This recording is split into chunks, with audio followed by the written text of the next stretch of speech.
जम्मू कश्मीर प्रदेश Congress committee सदर तारिक हमीद कर्रा हमारे साथ इस वक्त मौजूद है। आज जम्मू दौरे पर हैं और इनसे बातचीत करेंगे, जानने की कोशिश करेंगे आखिर जो इंतखाबात हुए, इंतखाबात के बाद आपने तो जीत दर्ज की, लेकिन जम्मू में जो एक्सपेक्ट किया जा रहा था, क्या कहेंगे उस पर?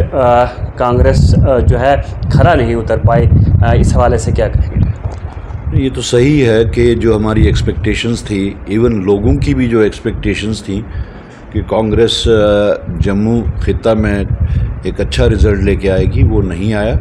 और उसी के तनाजुर में हमने एक फैक्ट फाइंडिंग कमेटी बनाई और जिनको मैंडेट दिया गया है कि वो जहाँ जहाँ भी हमारे कंटेस्टिंग कैंडिडेट्स थे, जहाँ पे भी उन सब की तकरीबन हार हुई एक को छोड़ के, तो वो लोगों से भी बात करें, वो ऑर्गेनाइजेशनल स्ट्रक्चर जो वहाँ पे था उनसे भी बात करें और कैंडिडेट से भी बात करें और एक टाइम बाउंड प्रोग्राम के तहत हमें उसकी रिपोर्ट दें। क्या लगता है आखिर जो खामियां हैं वो कहाँ रही? और इलेक्शन से कबल जब मैंडेट्स बांटे गए, क्या उसमें कहीं कोई चूक हुई? मैंडेट्स बांटने में वैसा हुआ तो कहीं ना कहीं पार्टी को खमियाजा भुगतना पड़ा।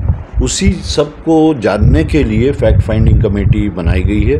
अगर हमें ये सब चीज़ें पता हों तो फैक्ट फाइंडिंग कमेटी की कोई ज़रूरत ही नहीं है। तो हम अपने आप को पहले अप्राइज़ करना चाहते हैं कि किस कॉन्स्टिट्यूंसी में क्या गलत हुआ, चाहे वो टिकट देने में हुआ, चाहे वो बाकी ऑर्गेनाइजेशनल स्ट्रक्चर की कमी या कमज़ोरी की वजह से हुआ या कोई और वजह हुई। प्री पोल अलायंस हुआ, आपने भरपूर नेशनल कॉन्फ्रेंस का साथ दिया, लेकिन जब हुकूमत बनी तो कांग्रेस जो है वो जो मंत्री पद है वो लेने से भी जो है उन्हें इनकार किया, यानी आप इस सरकार से बाहर रहे, क्या वजह है? नहीं, वो तो एक प्रिंसिपल स्टैंड है। देखिए, हमने जो इलेक्शन लड़ा, हमारे वास्ते मंत्री पद या कोई पर्टिकुलर डिपार्टमेंट्स वगैरह को लेके वो इम्पोर्टेंट नहीं था। हमारे लिए जो ज़रूरी था वो था कि हम किस मकसद से ये इलेक्शन लड़े हैं।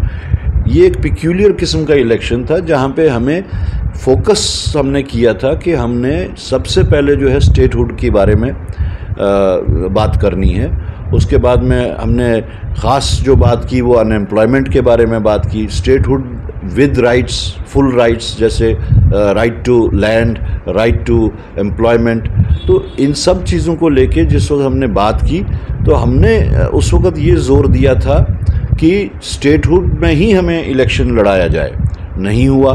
उसके बाद में हम ये एक्सपेक्ट करते थे कि सरकार को हलफ देने से पहले स्टेटहुड हमें ग्रांट हो जाएगा।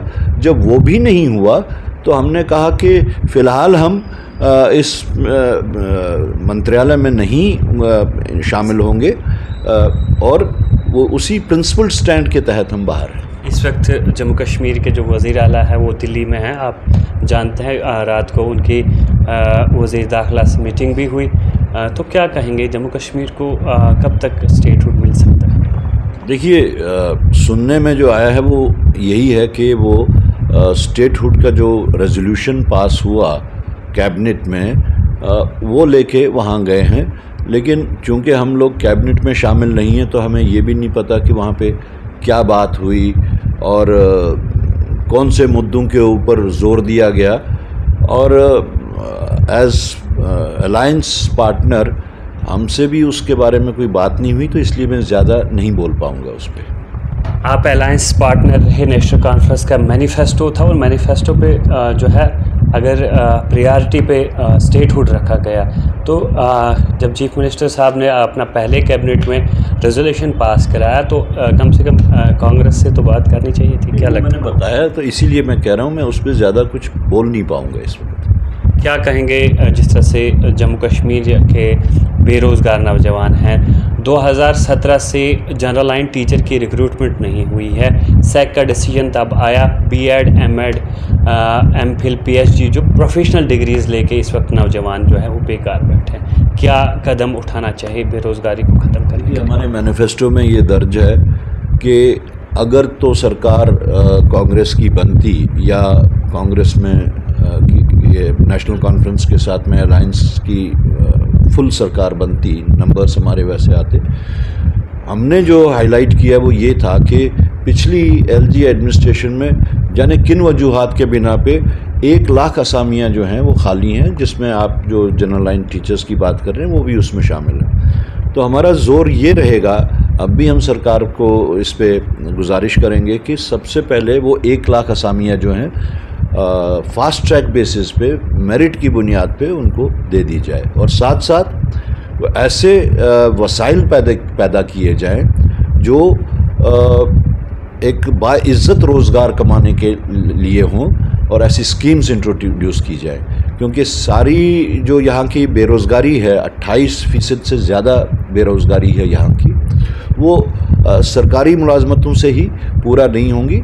और इसीलिए हम ज़ोर दे रहे हैं कि ऐसे वसाइल पैदा किए जाएं, ऐसे प्रोग्राम्स लाए जाएं, स्कीम्स लाए जाएं, जहाँ पे यहाँ का बेकार नौजवान जो है वो बाइज़्ज़त रोज़गार कमा सके।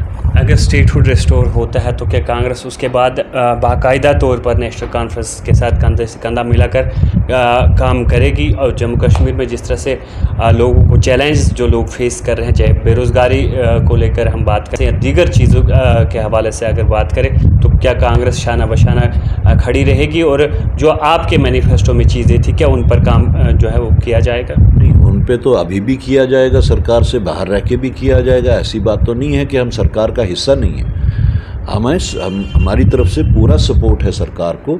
सिर्फ एक ही चीज़ जो हमने सरकार में घुसने के वास्ते जो हमारी अपनी बात है, प्रिंसिपल स्टैंड है, अदरवाइज़ तो हम सरकार का हिस्सा हैं। बाकी जहाँ तक मैनिफेस्टो को उसके ऊपर अमल दरामद का जो ताल्लुक़ है, उस सिलसिले में हम तो बराबर सरकार के साथ हैं। तारिक हमीद कर्रा ने इलेक्शन से कुछ रोज़ कबल ही ये सदर का ओहदा संभाला, लेकिन जब इंतखाबात के बाद मनफी नताइज आए, तो मनफी नताइज आने के बाद कहीं ना कहीं पूरी कांग्रेस कमेटी पर उंगलियां उठना जो है वो शुरू हो गई। क्या कहेंगे? खैर, आप इसको दो चीज़ों को मिक्स जो कर रहे हैं, उसमें आपको ये पता होना चाहिए कि हमारा ऑर्डर जो है एज प्रेसिडेंट वो 16 अगस्त को हुआ रात के 9 बजे, और उसी दिन 3 बजे इलेक्शंस अनाउंस हुए। तो हमारे सामने 2 टारगेट्स थे, या तो हम इलेक्शन लड़ते और या हम तंजीम साजी करते। तो उस वक़्त की प्रायोरिटी जो थी वो इलेक्शन लड़ने की थी, और जो भी मैंडेट्स जो थ्रू हुए उसका ब्यौरा पहले से ही बन चुका था। पुरानी कमेटीज़ ने जो थी, पुरानी हमारे जो ओहदेदार थे, उन लोगों ने एक पैनल्स ऑलरेडी बना के रखे हुए थे, तो वही पैनल्स आगे गए और उन्हीं पैनल्स पे सिलेक्शन हुई। हमें तो उस वक्त कोई टाइम ही नहीं था कि हम डिस्ट्रिक्ट से नए सिरे से शुरू करवाते वो, तो इसलिए ये मिक्सअप जो है ये गलत है। तो मुस्तकबिल में क्या सोच रहे हैं कि क्या ज़मीनी सतह पर पार्टी को मजबूत करने की ज़रूरत है, डिस्ट्रिक्ट लेवल या तहसील लेवल पर? जिस तरह से प्रेसिडेंट की बात करें, ज़िला सदूर की बात करें, तहसील सदूर की बात करें, तो उनकी तैनाती जो है वो नए सिरे से की जाएगी। देखिए, अगर पार्टी को नए सिरे से खड़ा करना है तो इसमें ओवरहॉलिंग की ज़रूरत तो है ही है, और हमारी कोशिश ये होगी कि हम सेकंड लाइन जो है वो डेवलप करें, यहाँ पे नए लोगों को सामने लाएं, नौजवानों को सामने लाएं, और जो हमारे यहाँ पे इस वक्त बुज़ुर्ग लोग जो है उनकी सरबराही में एक ऐसा एनवायरनमेंट क्रिएट किया जाए, नौजवान सामने आए और उनकी सरबराही यहाँ के जो बुज़ुर्ग हमारे हैं वो सब करें। आपका सदर का भी यही कहना रहता था, हमेशा वो यही कहते थे कि हमने सेकंड लाइन को खड़ा करना है, क्योंकि कांग्रेस एक टाइम जब आज़ाद साहब ने किनारा कशी की, उनके साथ बहुत सारे लीडरान जो है जम्मू कश्मीर में पार्टी छोड़कर चले गए। तो उसके बाद साबिका सदर भी अक्सर ये कहा करते थे कि हमने सेकंड लाइन जो है वो खड़ी करनी है और इसको ज़मीनी सतह पे तंजीम को मजबूत बनाना है। देखिए, उन्होंने क्या कहा या वो कितना कर पाए उसके ऊपर तो मैं कुछ बोलने से कासिर हूँ। अलबत्ता मेरा ये है कि जो लोग इस वक्त विनिंग कंडीशन में हैं, अगर कोई लोग बाहर गए हैं वो दोबारा आते हैं कांग्रेस के मैंडेट पे, आइंदा लड़ेंगे, अगर वो जिनकी विनिंग कंडीशन होगी that is they are most welcome. लेकिन हमारा मानना ये है कि हमें आगे चलने के वास्ते हमारी सेकंड लाइन जो है वो प्रिपेयर होनी चाहिए, और जिसके ऊपर मेरा ख़ास ध्यान रहेगा। आज़ाद साहब के वक्त में जम्मू कश्मीर की अगर हम बात करें तो ख़ास तौर से खिता जम्मू की बात करें, खिता चनाब से पीर पंचाल से क्लीन स्वीप हुआ था। कांग्रेस ने बहुत ज़्यादा सीटें जो है वो हासिल की थी, लेकिन उसके बाद क्या कांग्रेस धीरे धीरे कमज़ोर होती नज़र आ रही है? कांग्रेस कमज़ोर नहीं है, कांग्रेस मर नहीं सकती, ये चीज़ तो सबको ख्याल रखना चाहिए। इससे भी बड़े बड़े झटके, मुल्की सतह पे झटकों के बावजूद कांग्रेस उभर के आई।